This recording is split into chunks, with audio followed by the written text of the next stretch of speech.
Deputy Mayor for Public Safety and the Westchester County Executive have one thing in common. Both have to deal with sanctuary policies and the influx of immigrants. The Point starts right now.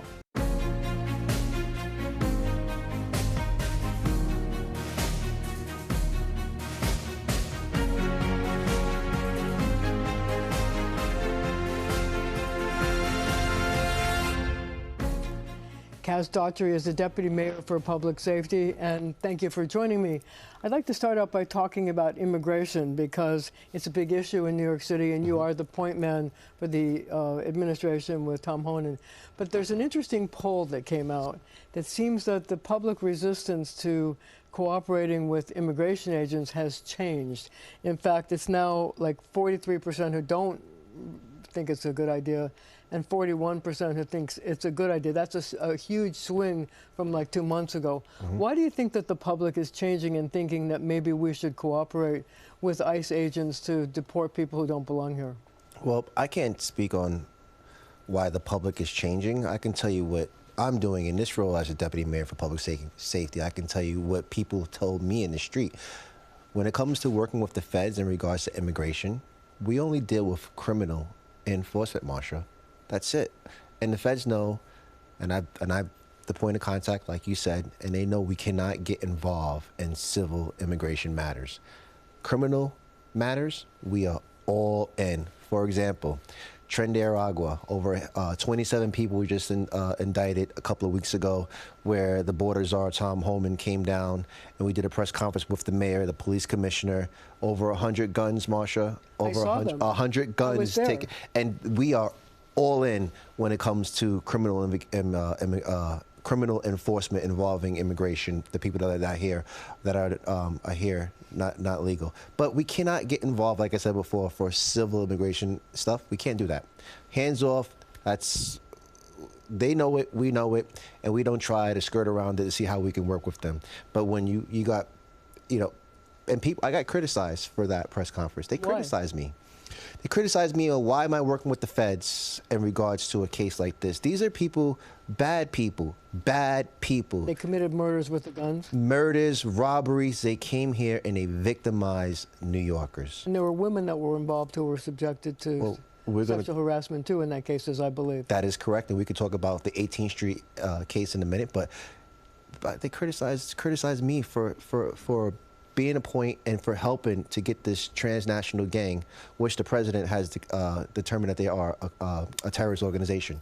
They were victimizing New Yorkers. They came here, took advantage of New Yorkers, and they victimized them. Some of them were repeat offenders, multiple robberies, multiple grand larcenies, multiple burglaries, and we shouldn't help them. I don't listen to the noise. I stay focused and I do what's right for the people of New York, and that's what the mayor told me. Make sure when you make your decision, how is it going to help move New York forward? And this, by the way, taking these transnational gang members off our streets is helping New Yorkers. Well, see, some people would say that Tom Honan and the president want to put pressure on New York because we are a sanctuary city to cooperate more with deportations. Do you feel that pressure, or do you feel that you've done enough in terms of showing them that you want to get the criminals off the street, but you want to protect the people who are not criminals? I've had conversations with Mr. Holman, and he's made it he knows that we cannot get involved in civil immigration enforcement. He knows it. We're focused on how we partner with him is the same thing how we partnered with when we went down and we took down that TDA member. Those TDA members are 27 members. We also partnered with the feds in going after the 18th Street gang, which they were on Roosevelt Avenue. And you know how passionate I am about Roosevelt Avenue. I was born and raised in Queens, lived not that far from there. There's a lot of prostitution going on. But you don't see it a lot now because we have been aggressively going after them. Shutting down these illegal brothels, going after the pimps, as you can say. But let's talk about the 18th Street gang. 9 individuals were indicted, taken down. These were the ones that were taking these women and putting them into sex trafficking and making them pay off of their debt to them for helping them take care of them while they're here in this country. And not only that, not only the sex trafficking, but the fraud, making fake passports, making fake Social Security cards like that. And what they were doing, they were extorting businesses along Roosevelt Avenue. Well, this is not the, we're not going back to the 1980s, 1970s. That's not going to happen under this administration.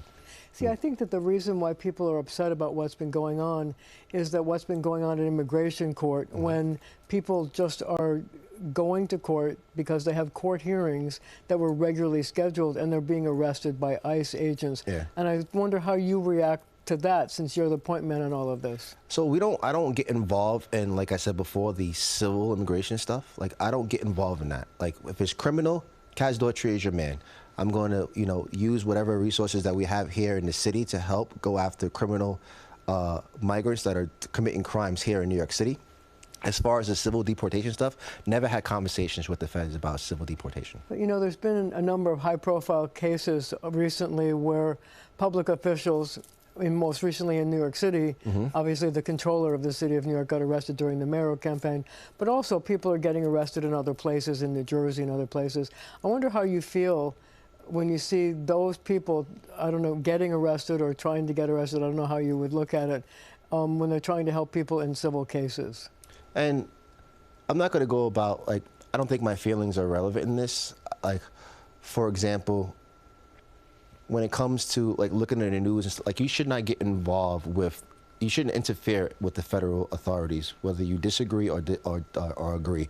There's a way we can go about it, which I think is just, let's have a meeting, come to the table, sit down and talk about it like, grown-ups. Like, interfering in arrests.